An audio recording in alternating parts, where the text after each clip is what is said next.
এখানে একটা কোশ্চেন দিয়েছে, বলছে if x minus two by one by two minus one by two minus one by two minus করে up to infinity, then x to the power 54 plus one by x to the power 54 equals to কত।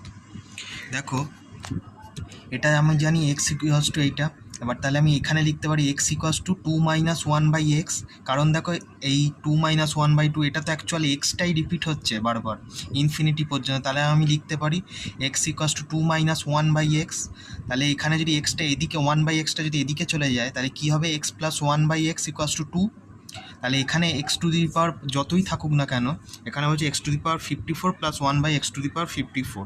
এখানে যদি দেখো আমি value putting করে করতে পারি, যদি এখানে এটাতে আমি এক রাখি আর এটাকে যদি এক রাখি, এক্স টু দি পাওয়ার 54কে যদি আমি এক ধরি, তাহলে এক যোগ এক কত, দেখো দুই, স্যাটিসফাই করছে তো। এখানে এক যদি বসে এখানেও এক বসে, তাহলে এক প্লাস ওয়ান বাই এক দুই, তো তাহলে এটার অ্যান্সার কত হবে, দুই।